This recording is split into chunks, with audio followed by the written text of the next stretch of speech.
Welcome home to St. Anne's.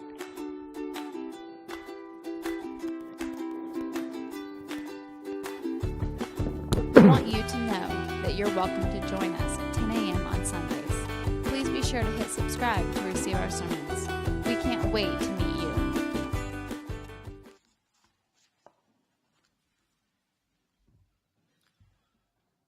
Spring seems to be finally here. After what has been an absolutely brutal winter, spring officially began last week, and we've been able to enjoy some warm, sunny weather. Let's hope the sun comes out later this afternoon. To celebrate the arrival of spring, I was hoping to preach a happy sermon today, a bright, cheerful, uplifting message. But then I took a look at today's gospel reading. There are two very disturbing stories, both dealing with sudden, tragic death. And then there's this parable about a poor old fig tree that is about to be cut down because it isn't bearing fruit. I'm afraid we're going to have to wait on the happy sermon until Easter season. But for right now, we're in the season of Lent, a time when we're supposed to reflect on death, sin, suffering, and other weighty spiritual matters. In the passage from the Gospel of Luke, we find Jesus preaching to a crowd when some people bring up a grisly incident that has occurred recently. Pilate, the Roman governor of Judea, has slaughtered a group of Jewish pilgrims who have come to Jerusalem, and he's mingled their blood with their sacrifices at the temple. We don't know the motive behind this horrific act, but we do know that the incident is not at all out of character with Pilate. Historical sources portray him as a bloody, tyrannical ruler. And of course, Pilate will achieve eternal notoriety as the man who tried and sentenced Jesus to death. The second story, which Jesus himself brings up, is a terrible accident. One of the towers and the walls surrounding Jerusalem has collapsed and has crushed 18 people. Again, we don't have any specific historical details, but the accident was probably the result of structural flaws. The two incidents are different in character. The first is an example of state-sanctioned terror, a massacre. The other is an unpredictable accident. But what the two have in common is that in both, innocent people died. Jesus points out that the victims in the two incidents did not die because they were worse sinners or offenders than other people. They were ordinary people who just happened to be at the wrong place at the wrong time. Here and elsewhere in the Gospels, Jesus rejects the idea prevalent at the time that bad things happen as punishment from God. In other words, if we sin, God will send illness, accident, natural disasters, or some other misfortune. If that were the case, however, then good people should enjoy long, prosperous lives free of any suffering. But the reality is that tragedies occur in the lives of good people as well as bad. In fact, it seems that good people have more than their share of misfortune. I have a physician friend, and she once told me that she's an internist, and so she diagnoses a lot of cases of cancer and other diseases. And she once told me that in her experience, 20, 30 years of being a doctor, it's the nice people who get diagnoses of terrible diagnoses of cancer. And she joked that since she is not a nice person and does not plan to become one, she will lead a long, healthy life. Jesus does not explain why bad things happen to good people. He simply acknowledges suffering as part of our common human condition. And he uses the examples of the tragedies, Pilate's massacre of the pilgrims and the collapse of the tower, to remind his audience how precarious and unpredictable life can be. Some of you know I recently had a personal experience that really brought home this point for me. A couple of months ago, at the end of January, in fact, it was right after the Sunday service at St. Anne's, I got into my car and ran some errands. And I was at the Trader Joe's on 119th Street in Overland Park. And I had just come out of the parking lot and entered the major intersection there when I was T-boned.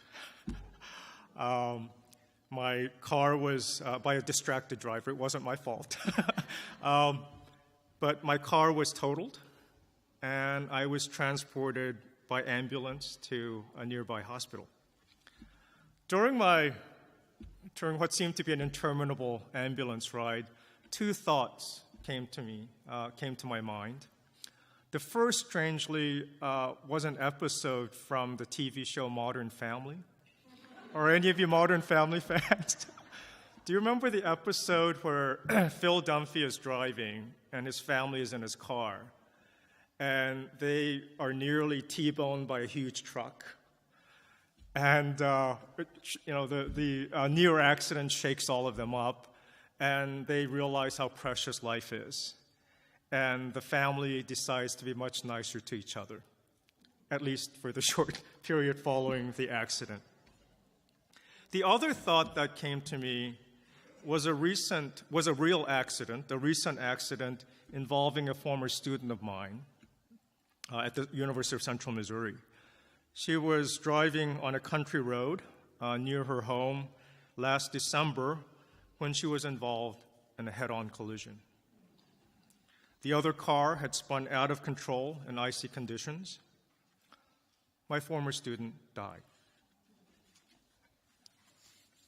Needless to say, my accident was a powerful reminder of how fragile and precarious life can be. It could have all ended for me that Sunday afternoon. Fortunately, I survived with only minor injuries, thanks to the airbags, German engineering, and to the fact that the other car struck the front of my car and narrowly missed the driver's side door by a few inches. After the accident, I bought myself a bigger, safer car, and I am now careful to the point of paranoia at major intersections. At the same time, I realize that ultimately, I have no guarantee that another accident will not happen. Nor do I have complete control over my health. I'm reasonably healthy right now. I eat a balanced diet, exercise regularly, but I have a family medical history of ALS, Alzheimer's, cancer. Who knows what lies in my future? The fact is, none of us have full control over our futures. We do not know when and how accidents, diseases, natural disasters may strike. In the end, we as human beings are all vulnerable to forces beyond our control. Have I depressed you enough by now? End of sermon, you can all go home. Just kidding. Just bear with me a little bit longer.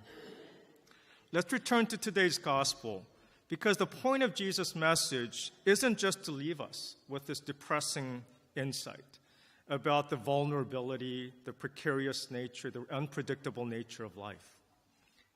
In the parable of the fig tree, Jesus preaches a message of hope.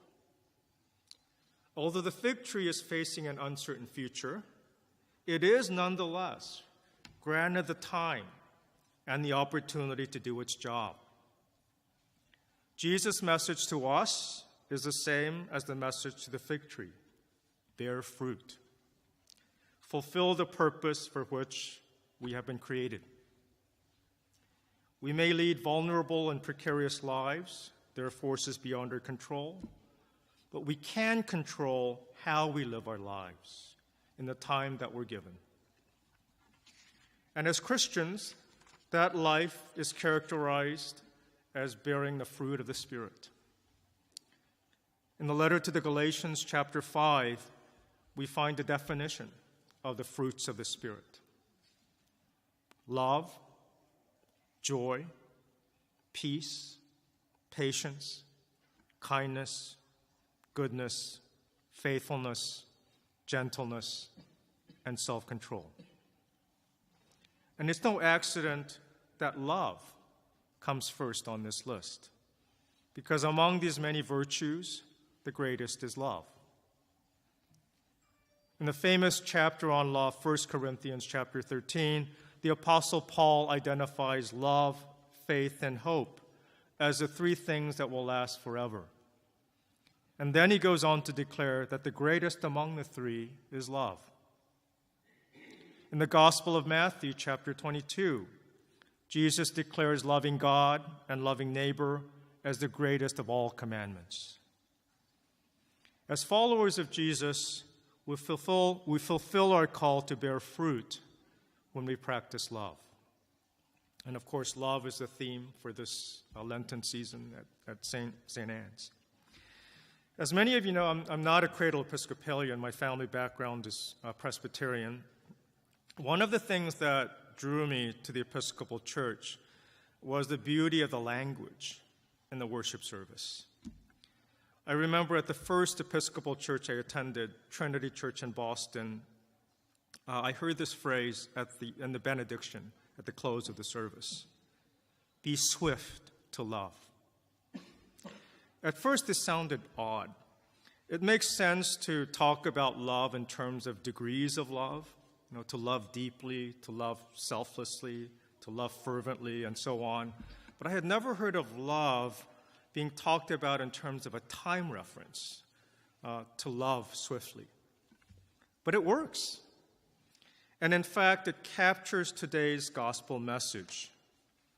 To be swift to love, at least as I understand it, means not to waste any time on less important matters, not to be distracted by such things as money, status, pleasure. To be swift to love is to make love the priority above everything else. And visually, when I think about being swift to love, I have this dynamic image in my head of running fast, sprinting to embrace the object of our love. So there's an element of urgency to loving. Life is short, life is precarious. Let us focus on what matters most. Be swift to love.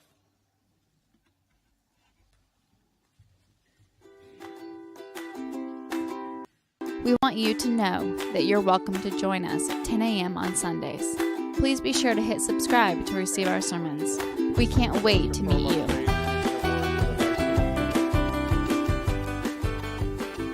We believe in one God, the Father.